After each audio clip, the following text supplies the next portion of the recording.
welcome back to Pass the Glass. I'm Brittney Passmore, and I wanted to start today by thanking you guys for joining us during this crazy time of COVID-19. I know everyone's feeling stressed, anxious, overwhelmed. So today, if you needed a reason to rest, relax, and wind down, grab a glass and let's start drinking.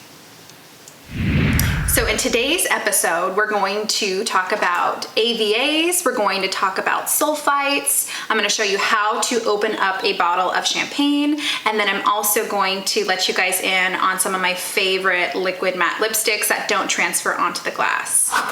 So AVA stands for American Viticulture Areas. It's a grape growing region with discernible characteristics that are separate from its surrounding regions. This includes microclimates, it includes the soil being different, and these characteristics give it its own flair. Now, we've got some local, so Santa Maria Valley has its own AVA, San Ynez Valley, Ballard Canyon, and then one of my favorites is from the Santa Rita Hills. So this is a bottle of Clementine Carter from Casa du Metz in Los Alamos. And if you notice, this is a Grenache from the Santa Rita Hills. Now the Santa Rita Hills tends to be a little bit cloudier. It's got a nice marine layer that comes in, protects those grapes. It is cooler climate. Now in order for a wine to be a specific AVA, it's got to be at least 85% from that AVA in order to put it on the label. So just a little fun fact for you guys. All right, guys, for my next trick, I am going to be opening up a bottle of champagne. So what we're gonna wanna do is remove the foil.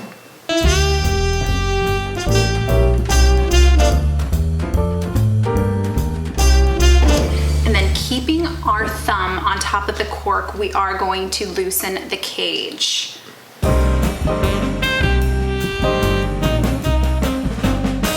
Holding the bottle at a 45-degree angle, we're going to twist until we hear some of that air escape.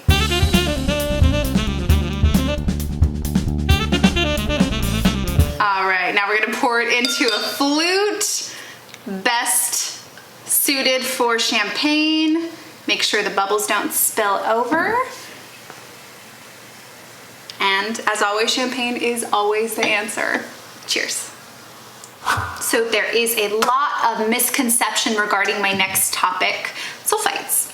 So sulfites can either be natural, which they can occur during fermentation, or they can be added to the wine.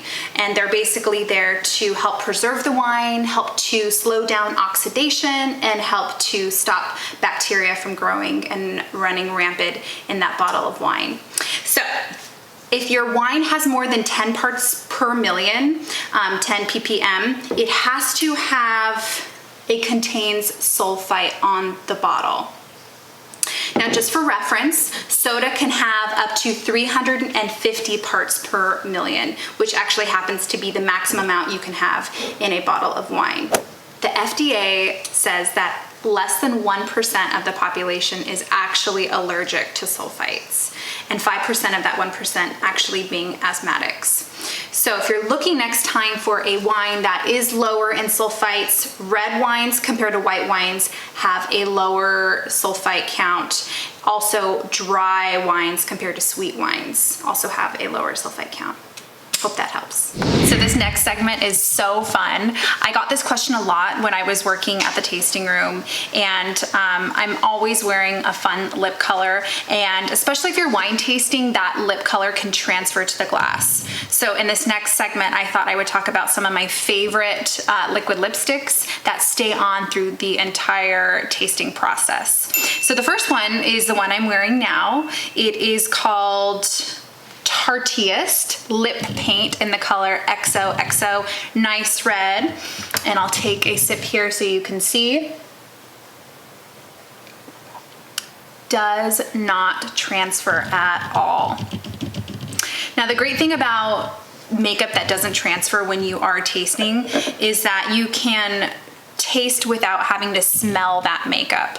Smelling is obviously a huge part of the tasting process. So every time you're tasting, you want to make sure you're not smelling that makeup, you're smelling the wine that's inside. So this next one is from ColourPop, and it is their Ultra Matte Lip and is in the color Skyfall. So this next one is from Stila. It is in the color Aria. It's a nice purple mauve color.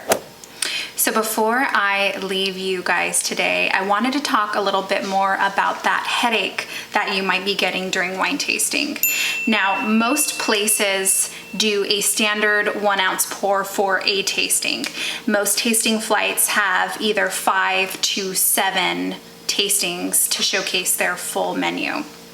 Now, when you go wine tasting, and let's say that you were to go to 4 places and you tasted 6 ounces of wine at each place, if you multiply that 6 ounces times 4 is 24 times 30, that is 720 mLs of wine that you have consumed after 4 places. Now, a standard bottle of wine is 750 mLs. So you've consumed almost an entire bottle of wine.